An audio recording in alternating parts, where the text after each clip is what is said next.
people who don't remember their past are condemned to repeat it. And I think one of the most devastating things for a culture is not to remember. And this is well known to tyrants. I can write a short handbook for them, but one of the things they should do is make sure that this people's past is destroyed and all the memories of their culture are obliterated.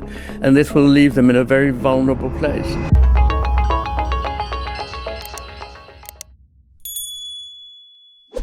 Thinking about culture, thinking about our modern world, and the way Yes. certain things are changing as well, in which media is something we receive in a slightly different way. All the ideas, all the material is at our fingertips.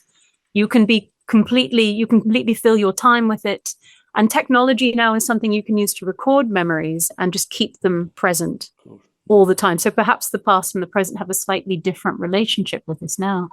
So in a world where technology is kind of creating now our memory bank almost, what do we do with that? Are we losing the art of forgetting? Is media becoming a kind of a fixed memory for everybody? What do you think about the contemporary situation? Iain, go for it. Yes.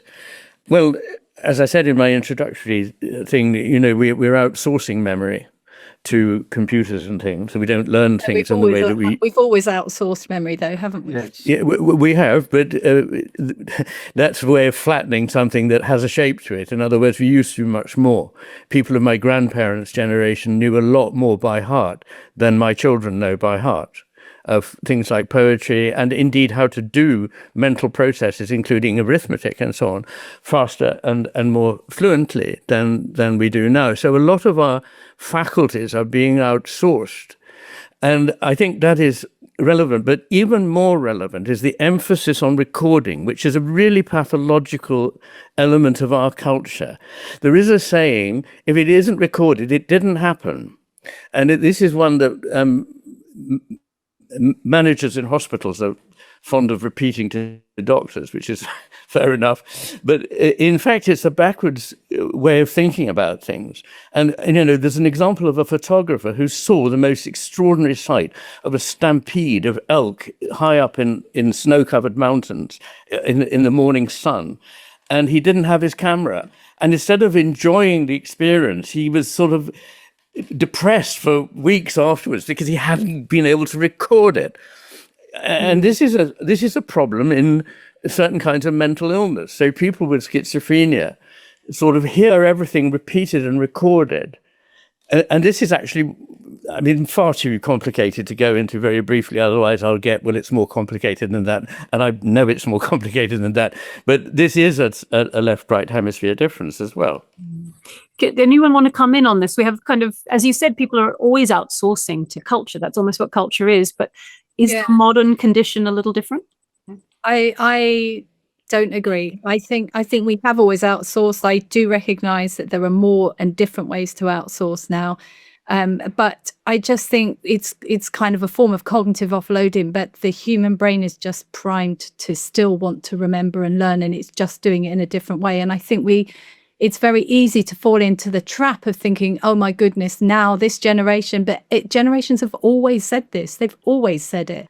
And I think it is true that people who, I completely get the idea of people trying to record things. One of my pet hates is people standing at gigs and recording the gig. And never looking at it again. But actually what that's driven by, and I think that all that's happening here is that people have the facility to do something that will help them hang on to a memory. It won't, but they think it might. And people are terrified. People are terrified of forgetting. We are all scared of it because memory is this goes back to my first thing, memory is so fundamental to who we are. The reason people do this stuff is driven by fear. It's a fear of losing their memory. It's not helpful because recording stuff is not going to help them remember it. No, it's driven by that fear. Yeah, I want to. It actually gets between them and their memories. Well, we know that, but anyway. No, I think it's interesting. So I'm going to ask Oliver. I travel a lot, and I've been to so many places, and you get there, and everyone's so excited that they take their phone out and look at their phone. It's almost, as you say, they have to see it through that frame in order to lodge it in their brain. should I be an internet or a recording skeptic, or should I be an optimist about it? With the way that people are kind of outsourcing to the technology. Do you have to be either? I mean, why can't you be both? What's the Yeah, best approach? I think I agree. There's a common ground here between all of us, I would say. I mean, first of all, if we look at more historically, maybe for a moment. Francis Yates wrote an entire book about the art of memory, where basically it is explicated how much effort people put into perfecting the memory, right? And actually thinking, even in medieval times, the theaters of memory, they were thought of not just having a good memory is a nice thing to have, it is actually representing the cosmos. And that actually is a way to understand the cosmos. So having this online, this knowledge, right, enables you to a much better understanding of things as they unfold. So, and then this kind of changed, basically, I would say with Francis Bacon would be a good character to mention here. Yeah. A totally different view emerged, saying like, we shouldn't pay so much emphasis on memorizing all these things because we can outsource that. We can print things. We can codify them in experiments or whatever. We can actually, what we need to learn is, where do we find the information, right? That's much more important than having this online. And I think there's a healthy balance between both, right? So yes, I think it is absolutely essential. The more you have online as knowledge, the better we'll be equipped to deal with what is happening right now and to recognize things. For example, it doesn't help you if you know where you find information about totalitarianism to actually understand the speech of I don't want to mention the name, but of current political figures in the United States. So it is actually, you need to have an online understanding of what the terminology is, what the phrasing is, what the pictures are that these people put up to put this into perspective. So yes, I mean, a lot of knowledge is actually quite useful. On the other hand, humans have always outsourced things. And then if we look at from the pathological side, so, for example, there is a disorder called highly superior autobiographical memory, or HSAM, which are people that actually have an exceptionally good long-term memory for autobiographical events, so events of their lives. And these people are not happy. They're actually disturbed, and some of them can't even live without constant assistance because they're completely overwhelmed by all these memories that come to them. And I'm going to jump in there. Yeah. Yeah, but for example, I mean, the best illustration of that, I would say, is not only in HSAM, but in actually Borges' story of Funes de Memorias, right, where actually he shows what happens when you remember too much. Well, I think you, because we're shorter and shorter on time, I want to actually build on that point.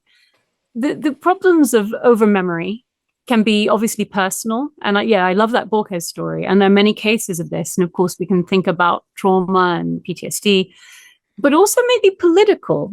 Are there ways in which over-remembering can impede whole cultures from moving forward or cause a problem with peacekeeping? Make it hard for people to reach resolutions because they constantly are holding on to the traumas of the past. What's your position on that larger socio-political situation?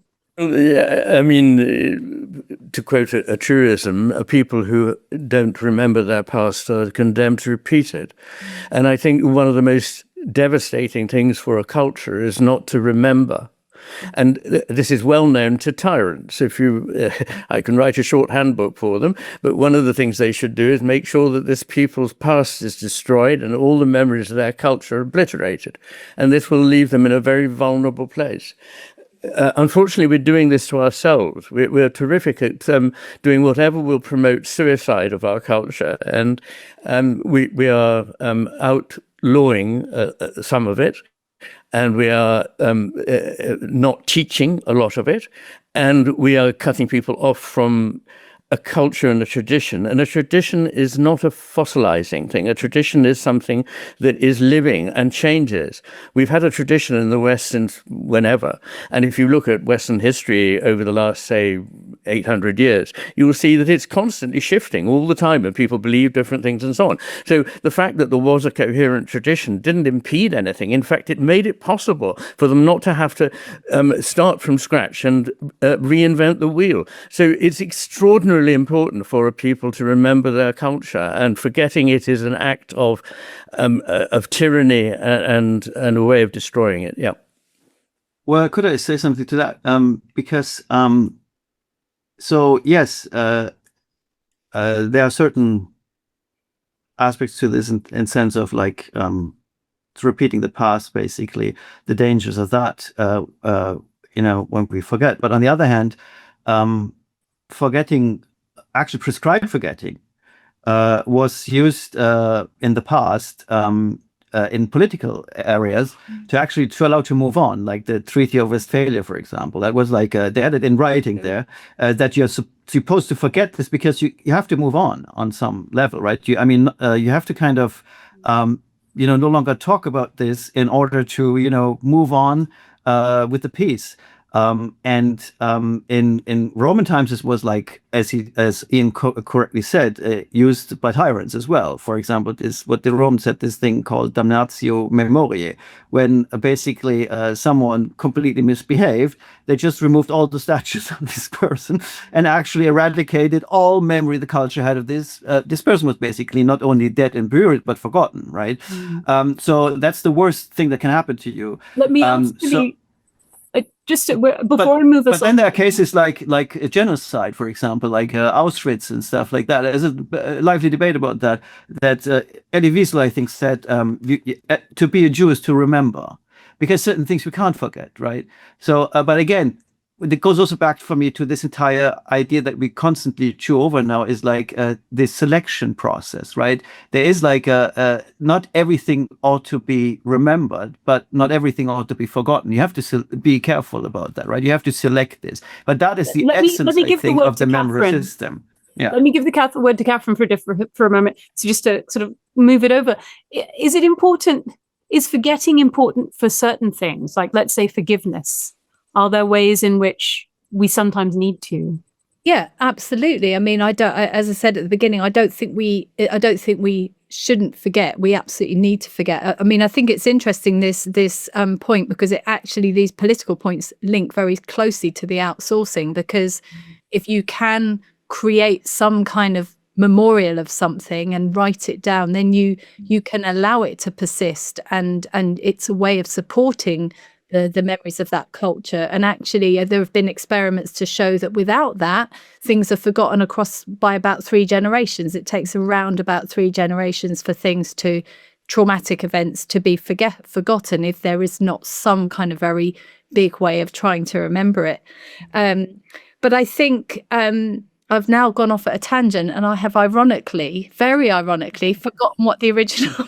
No, that's all good. That's helpful. And in a way, we're trying to bring together that balance that you guys have all brought out between the need to forget and the need to remember. And so, and I think what I was going to say is I think it absolutely is important to forget, but sometimes I think you can forget by improving the memory of something. So one of the things that I do with people, for example, when they have very negative memories, is to try, and this happens a lot in people with early stages of memory loss, they might have kind of persistent negative memories, and those are the ones that they're hanging on to. But the more you can find happy, safe memories, the more you sort of try to kind of affect this selection process, so that you're not actually trying to get people to forget something actively, because that's a really hard thing to do. But what you can do is to make the other memories bigger and brighter, so that those other things become, and I'm sure Oliver could talk about the neuroscience of that, but essentially by brightening other stars, you dim the other ones. That takes me nicely into our last 10 minutes and our last kind of round of questions. These are wonderful hints at a creative art of managing and balancing and taking control of the processes of forgetting and remembering. What should we be doing more of in the future? What are the tools that we should be looking for in terms of therapies or technologies or education or arts or cultural movements to help us forget better, or to shape our remembering to the optimum? Any thoughts on that? Let's go to Iain. Well, to take part of it, I think, as I say, I'd follow up a point I've made, which is that we are not, first of all, we're not teaching children to remember passages from literature. It's very important. The things I have had to learn by heart come to me and inhabit my mind in ways that things I haven't never would. And I remember that the British ambassador to one of the South American countries in the 70s that had troubles with guerrillas, he was taken captive by the guerrillas and kept in a cage for, I think, 15 months in which he could neither lie down nor stand up. Can you imagine that? And when he came out, they said, "How did you survive?" And he said, "By reciting the Psalms." And I thought, well, that's an image from another age. Nobody learns the Psalms now. So I think there's that. But also, I really do think it's terribly important to teach people history in as unbiased and dogmatic way as possible, because something really utterly terrible happened when 1,200 Jews, Israelis, were killed on that day in October 2023. People in a civilized country like Australia gathered in front of the Opera House and chanted, and I can hardly make myself utter the words, "Gas the Jews." Now, I think only people who don't really know and have never been there and don't have proper memories of that would say anything like that. I mean, just trying to repeat it sticks in my throat. So it is very, very important that we remember the stuff that has gone on. And so I believe education is one of the ways. That's a great way. Anyone else want to jump in? What do we need in the future? So, I mean, a couple of things. I'm unfortunately completely disagree on the rote learning. I think there's a place for it, and I think it's a very good way to have kind of music and literature in our mind. But I think education needs to be.